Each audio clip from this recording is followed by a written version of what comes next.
வணக்கம். பரங்கிப்பட்ட ரிஷிகேஷ் பேசுகிறேன். நான் யாருன்னு சொன்னீங்கன்னு சொன்னால், புதுச்சேரி மாநிலத்தை சேர்ந்த டாக்டர் ராமானுஜம் என்கிற புருஷோத்தம ராமானுஜம் அவருடைய மகனார். என் தாயார் யாருன்னு கேட்டிங்கன்னு சொன்னால், பரங்கிப்பேட்டையில் வசித்த புவனகிரி தொகுதி முன்னாள் சட்டமன்ற வி. கிருஷ்ணசாமி படையாச்சியாருடைய மகள் ஆவார். அவர் எக்ஸ்எம்எல்ஏ, அவர் முன்னாள் சட்டமன்ற உறுப்பினர், காந்தியவாதி, சுதந்திர போராட்ட வீரர். இப்படி எங்கள் அப்பா வழியில் பார்த்திங்கன்னா, பாண்டிச்சேரியில் எங்கள் அப்பாவுடைய தாத்தாக்கள், கொள்ளு தாத்தாக்கள்லாம் மேயராக ஃப்ரெஞ்சுக்காரங்க காலத்தில் முதலியார்பேட்டை கொம்யூனுக்கு மேயராக இருந்தவங்க. இப்படி ஒரு அரசியல் பாரம்பரியத்தில் வந்தவங்களாக இருந்தாலும், நான் என்னுடைய இளமை பருவத்தை என் தாய் வீட்டில் தான் நான் வளர்ந்தேன்னு சொல்லணும். ஏன்னு கேட்டால், எங்கள் அம்மா ஒரே பொண்ணு, கிருஷ்ணசாமி படையாச்சி எம்எல்ஏக்கு.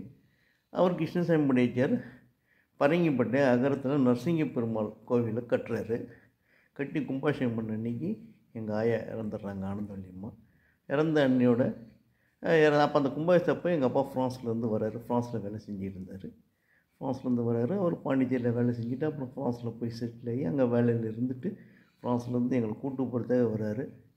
அப்படி இங்கே வரும்போது இங்கே எங்கள் ஆயா இறந்துடுறாங்க, ஆனந்தவல்லியம்மா. அவங்க ஊருக்கே சோறு போட்டவங்க, அள்ளி கொடுத்தவங்க. 100 பேர் 200 பேர் சாப்பிட்டுக்கிட்டே இருப்பாங்க தினசரி. அப்படி ஒரு வாழ்ந்த குடும்பம். அப்படி வாழ்ந்தவங்க அவங்க இறந்த பிறகு அவ்வளோ கூட்டம். அவங்க இறக்கிறதுக்கு முன்னாடி எங்கள் அப்பா கிட்ட, நீங்கள் வீட்டுக்காரை பார்த்துக்கணும் அப்படின்னு சொல்லி கையை பிடிச்சிக்கிட்டு இறந்துடுறாங்க. அவங்க இறந்த பிறகு நாங்கள் இங்கே இந்தியாவில் தங்கக்கூடிய ஒரு சூழ்நிலை ஏற்பட்டுடுது. எங்களை ஃப்ரான்ஸ் கூட்டு போகிறாருன்னு நினச்சதெல்லாம் முடியாமல் போயிடுது. நாங்கள் ஃப்ரான்ஸுக்கும் போகல, ஃப்ரான்ஸ் நேஷனாலிட்டி எல்லாம் வாங்க முடியல. என்னோடய இளமை பருவத்தில் எங்கள் தாத்தா சுதந்திர போராட்ட வீரர்ன்றதால நிறைய புத்தகங்களை அவர் வச்சிருப்பார். நேதாஜி, அவர், இதெல்லாம் திலகர், இப்படின்னு பல புத்தகங்களை நான் படிக்கும் போது நிறைய படிப்பேன்ப்பா. படிக்க படிக்க படிக்க படிக்க எனக்கு இந்த அறியாமையிலேயே இந்த மண்ணின் மேல் ஒரு பக்தியும் ஒரு பற்றும் ஏற்பட்டுடுச்சு. அந்த காரணத்தாலேயே நான் இளமை பருவத்தில் ஃப்ரான்ஸ் போகிறத தவிர்த்து விட்டேன். அதனால் நான் இப்போ தவிர்த்துட்டேன். அப்புறம் நான் மெட்ராஸில் Hindustan institute of engineering and டெக்னாலஜியில் ஏஎம்ஏசி என்ற ஒரு ஏரோநாட்டிக்கல் படிப்பை படித்தேன். அதை நான் சரியாக பூர்த்தி செய்ய முடியாத ஒரு சூழ்நிலை. அப்புறம் அப்படி காலதாமதமான பிறகு நான் அரசியலில் வர்றேன். அரசியலுக்கு வரும்போது எங்கள் அப்பா டாக்டர் ராமதாஸுக்கு நெருங்கிய நண்பர். அப்போ ராமதாஸ் எல்லாம் நான் சாதாரணமாக போய் சந்திப்பேன். அப்படியே ஒரு டாக்டரை சந்திக்கக்கூடிய ஒரு சூழ்நிலையில் நாங்கள் போய் அவர் திண்டிவனத்தில் அவருடைய கிளினிக்கில் பேசுவோம். அப்போ வன்னியர் சங்கம் நடத்திக்கிட்டு இருந்தார். பாமகவை அவர் தொடங்கும் போது அந்த பாமக மேடையில் அமர்ந்திருந்தவர்கள் நானும் ஒரு ஆள். ஏன்னா எங்கள் அப்பாவுடைய நண்பர் புதுச்சேரி கஜேந்திர பாஸ்கர் என்னையும் கூப்பிட்டு போய் அந்த மேடையில் உட்கார வச்சுருந்தார். அப்படி நான் அப்போ கூட பாமகவில் ஐக்கியப்படுத்திக்கல. அதுக்கு பிறகு பகுஜன் சமாஜ் தலைவர் காஞ்சிராம் பாண்டிச்சேரி வர்றாரு. பாண்டிச்சேரிக்கு வரும்போது எங்கள் வீட்டில் எங்கள் அப்பாவை சந்திக்கிறாரு. ராமானுஜன் டாக்டர், நீங்கள் அரசியலுக்கு வாங்கன்னு எங்கள் அப்பாவை கூப்பிட்றாரு. அந்த சூழ்நிலையில் நான் காஞ்சிராமோட எனக்கு பரிச்சயம் ஏற்படுது. காஞ்சிராமை பார்க்குறேன், காஞ்சிராம கூட பேசுகிறேன், அவரை பாண்டிச்சேரி சுற்றி காட்டுறேன். இந்த சூழ்நிலைலாம் எது உண்மை இதெல்லாம். அப்படி இருக்கும்போது காஞ்சிராமு, அதுக்கு பிறகு நான் சுப்பிரமணிய சாமியுடைய ஜனதாவில் என்னை ஐக்கியப்படுத்திக்கிட்டு நான் ஜனதா கட்சியில் சேர்ந்துடுறேன். ஜனதா கட்சியில் இருந்தேன், கொஞ்ச நாள் இருந்தேன். அதுக்கு பிறகு நான் ஜனதா கட்சியிலேருந்து நான் வெளியில் வந்துடுறேன். வந்த பிறகு திருப்பியும் நான் பாண்டிச்சேரியிலேருந்து நான் இங்கே திருப்பி பரங்கிப்பட்டிக்கு வந்துடும்போது எங்கள் தாத்தா ஏழைகளுக்காக ஒரு மனைப்பிரிவுகளை பிரிச்சிருந்தார். அதை விற்பனை செய்கிற வேலையில் அவரோட பொதுதிகார முறையில் ஈடுபடுறேன். இப்படி போயின்னு இருக்கும்போது என்னுடைய தேசப்பற்றின் காரணமாக நான் வெளிநாடு செல்லாமல் போயிட்டேன்றது தான் உண்மை. இந்த ஒரு பக்கம் சூழ்நிலை இருந்தாலும் எங்கள் அம்மாவுக்குலாம் சுத்த வரக்கூடாதுன்னு சொல்லிவிட்டு இந்த வன்னியர் சமுதாயத்திலே உள்ள ஒரு கேவலமான மனப்போக்கின் காரணமாக பொய் பாக வழக்கெல்லாம் போட்டு எங்கள் அம்மாவுடைய சித்தப்பார் பிள்ளைங்க, இந்த சந்தான கிருஷ்ணன், ஆனந்த கிருஷ்ணன், நடராஜா, அப்புறம் அவங்க தங்கச்சி லலிதா, ராஜகுமாரி, இவங்களாம் நிறைய தொல்லை கொடுத்தாங்க.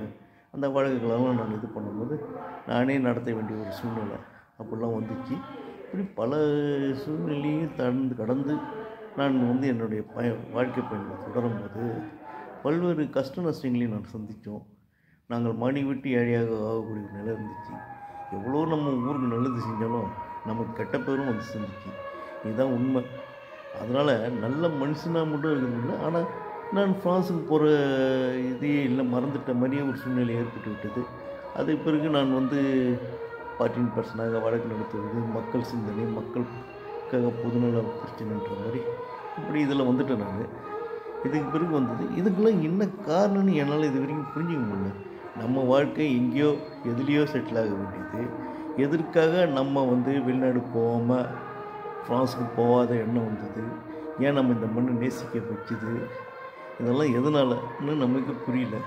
ஆனால் எனக்கு இந்தியா மேலே ரொம்ப ஆசை, அதிக ஆசை. அதனால தான் நான் இந்த அரசியல் தலைவர்கள்லாம் நான் எல்லாரையுமே திட்டுறேன்னு வச்சுங்களேன். எனக்கு பிடிக்கல அவங்க செய்கிற செயல்கள்லாம். இந்த மக்களுக்கு எதுவுமே செய்யாமல் 75 வருஷம் சுதந்திர ஜனநாயக நாட்டில் 75க்கு மேலே, அதாவது இந்திய குடியரசு ஆனது அரசியல் சாசனம் உருவாக்கி 75 வருஷம் ஆகுது.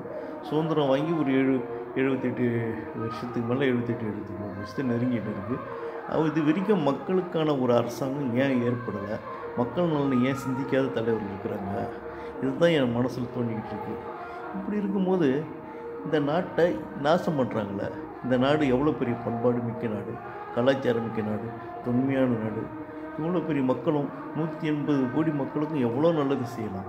ஏன் எந்த அரசியல் தலைவரும் அதை முன் வர மாட்டாங்க? இதில் என்ன தப்பு இருக்குது? இதெல்லாம் நான் யோசிக்கிறேன். எனக்கு நான் வெளிநாடு போகாது என்ன காரணன்றது நான் யோசிக்கும் போது, ஒருவேளை நாம அரசியலுக்கு வர வேண்டிய ஒரு சூழ்நிலை வருமோன்றது கூட இருக்குது. அதெல்லாம் என்னால் புரிஞ்சிக்க முடியல. எது எதிர்காலம்னு யாருக்கும் தெரியாது. ஆனால் நான் இந்த மண்ணை உண்மையாக நேசிக்கிறேன்றதால தான் நீ கஷ்டப்படுறேன். ஆனால் எனக்கு எங்கள் அப்பா கூட பிறந்தவங்களாம் இருந்தாலும் கூட அவங்களாம் நல்லவங்க இல்லை. யாரும் எந்த விதமான உதவிகளையும் நமக்கு செய்யலைன்றது தான் நம்ம புரிஞ்சுக்கணும். உலகத்தில் நீங்கள் எவ்வளோ நல்லவனாக இருந்தாலும் உலகம் உங்களை என்ன செய்யும்? நல்லதை சொன்ன இயேசுக்கு சிலுவையில் வச்சு ஆணி அடிச்சுது, நல்லதை சொன்ன நபி நாயகத்தை கல்லால் அடித்து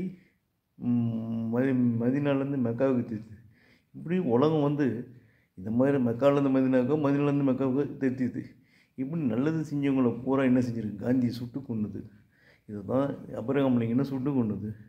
இப்படி உலகத்தோடைய பயன்பாடுகளை நீங்கள் பார்த்தீங்கன்னு சொன்னால், நல்லதுன்னு செய்ய வந்த ராஜீவ்காந்தி என்ன செஞ்சாங்க? சுட்டு கொண்டாங்க. இந்த மாதிரி தான் இந்த உலக மக்கள் இருக்கிறாங்க. ஆனால் இன்றைக்கி இந்தியாவுக்கு போகிற நிலைமை இப்படியே போச்சுன்னா இந்தியாவை கடவுளாலையும் காப்பாற்ற முடியாதுன்ற ஒரு நிலைமை வந்துடும். இதை நம்ம என்ன செய்யணும், எப்படி செய்யணுன்றது தான் எனக்கு எண்ணம். ஒரு கூத்தாடி பசங்களும் ஒரு அரசியல் ஞானமும் மக்கள் சிந்தனையும் மக்கள் பயன்பாடு இல்லாதவங்களாம் பெரிய பெரிய ஆளாகி கொள்ளடிக்கணும் தான் வராங்க கூடிய அரசியலுக்கு. அரசியலை தூய்மைப்படுத்துவதற்கும் நேர்வழிப்படுத்துவதற்கும் மக்களுக்கு நல்லது செய்வதற்கும் இது வரைக்கும் நல்ல தலைவர்கள் காந்தி நேருக்கு பிறகு காந்தி நேரு காமராஜர் ஒரு 3 தலைமுறைக்கு பின்னாடி எவனையுமே வரலன்றது தான் வேதனையான விஷயமா இருக்குது. இந்தியாவை சுரண்டி சாப்பிட்ணும் அப்படின்னு தான் நினைக்கிறானுங்க. இவங்களை என்ன செய்கிறது? இந்த மாதிரி படித்த படிப்பெல்லாம் திருட்டத்துக்கு யூஸ் பண்ணுறாங்க அரசாங்க அதிகாரிகள். அப்போ இவங்க அரசாங்க அதிகாரிகளும் ஒரு நல்வழிப்படுத்துறதுக்கு எண்ணம் இல்லை இந்தியாவை. இப்படி போச்சுன்னா இந்தியா என்ன ஆகும்? விவசாயிகளுக்கு இந்த நாட்டில் எந்த விதமான மரியாதையும் இல்லை. விவசாயிகள் கஷ்டப்படுறாங்க. 90% மக்கள் இந்தியாவில் கஷ்டப்பட்டுக்கிட்டு தான் வாடுறாங்க. மேட்டுக்குடி மக்கள் சந்தோஷமாக வாடுறாங்க. அரசாங்க அதிகாரிகள், உயர் பதவியில் உள்ளவங்க, உச்ச நிலையில் உள்ள நடிகர்கள், அதுலேயும் நடிகர்களே ரொம்ப வறுமையில் சோத்துக்கு வழி இல்லாமல் விபச்சாரம் செய்கிற நடிகைகளும், தப்பான வாழ்க்கை வாழறவர்களும் நிறைய பேர் இருக்கிறாங்க. இப்படி ஒவ்வொரு துறையும் பார்த்திங்கன்னா இந்தியாவை நாசமாக்கிட்டான்ல அப்படின்ற வேதனை தான் இருக்குது. இந்த வேதனையெல்லாம் யார்கிட்ட போய் சொல்ல முடியும்? பார்ப்போம். நான் வரணும்னு இருந்துச்சுன்னா, நீங்களாம் விரும்புனீங்கன்னா, இந்திய அரசியலுக்கு எந்த விதமான சுய லாபமின்றி சேவை செய்ய நான் வருவேன். அது உங்கள் கையில் இருக்குது. நீங்கள் விரும்புனீங்கன்னா, நீங்கள் விரும்பவில்லை என்றால் நான் இதிலிருந்து ஒதுங்குவேன். உங்களுடைய கருத்து என்னன்னு நீங்கள் சொல்லுங்கள். நீங்கள் உண்மையாலும் ஒரு நல்ல மனிதன் வரணும். நான் நல்ல மனிதன் நானே சொல்லிக்கூடாது, எதிர்காலத்தில் என்னுடைய செயல்பாட்டை வச்சு நீங்கள் சொல்லுங்கள். ஒரு நல்ல மனிதனாக இருக்க ஆசைப்படுறேன்னு தான் சொல்லலாம். நல்ல மனிதனாக இருந்து மக்களுக்கு சேவை செய்யணுன்ற நினைக்கிறேன். எனக்கு மோடியை ஏன் பிடிக்கல சொன்னால், பஜ்ஜி விற்றுவர் ஏழை பாடைகளுக்கு நல்லதே செய்யலை. உள்ளே கார்ப்பரேட்டுக்கு பாருங்கள், பல கோடி பல ஆயிரம் கோடி பணத்தை தள்ளுறீங்க பணக்காரனுக்கு, ஏழைங்களுக்கு நெருக்குறீங்க. இது என்ன நீதி, என்ன நியாயம், இது என்ன தர்மம்னு எனக்கு தெரியலையே. இப்படி இருக்கிற ஒரு நாட்டில் போய் நம்ம என்ன செய்ய முடியும்? இங்கே பாருங்கள், அம்பேத்கர் ஒரு பார்லமெண்ட்டத்திலே